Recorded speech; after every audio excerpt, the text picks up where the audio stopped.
ఇట్లా నాన్న వింటున్నావు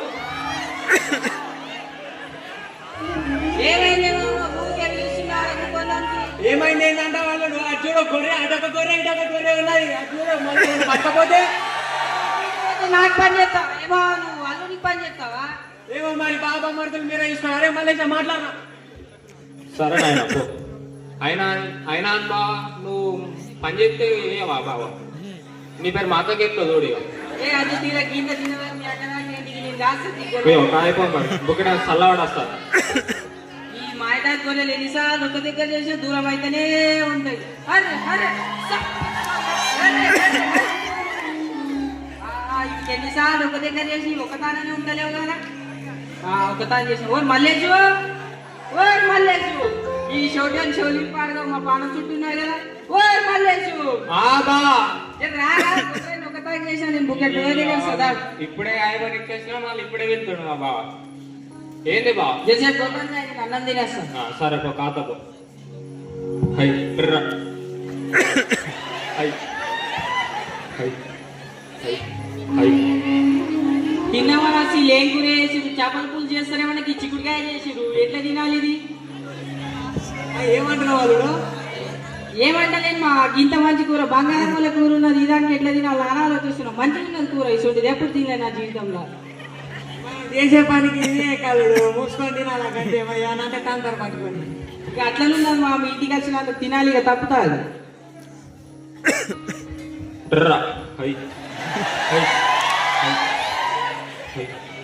అబ్బో ఇదేంటి దయ్యమా ఏం పడ్డాను అబ్బో నాయన బావ దయ్యమే దయ్యమే దయ్యమే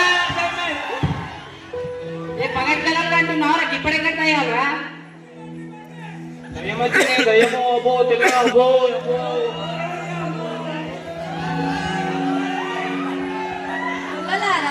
భయపడకుడు ఇదిగో ప్రజలందరికీ కలగబో మహా సంతోషకరమైన సువార్తమానములు మీకు తెలియజేయుచున్నాను. దావీదు పట్టణమందు నేడు మీ కొరకు రక్షకుడు పుట్టి ఉన్నాడు. దానికిదే మీ కానవాలు.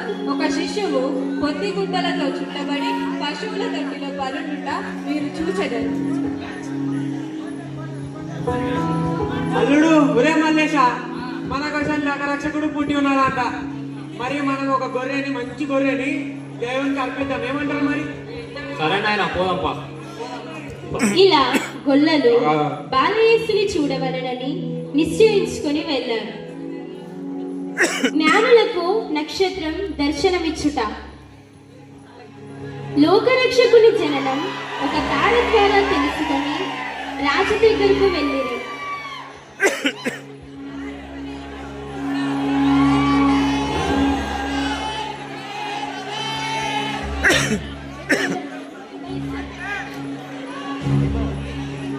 యూదా దేశపు రాజైన హేరోదు గర్వం, రాజసం, అహంకారానికి ప్రతీక.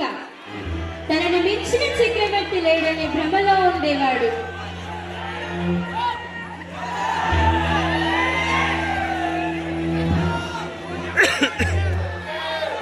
చిత్ర మహారాజా, మిమ్మల్ని కలవడానికి ఎవరో వచ్చి ఉన్నారు.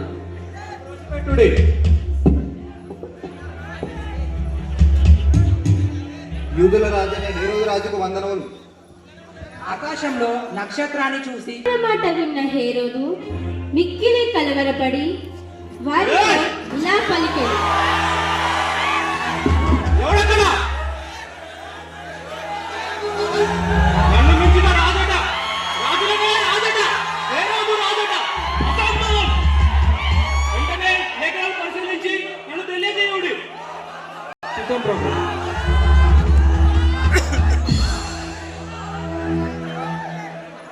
నిజమే ప్రభు, ఇలా ఉంది.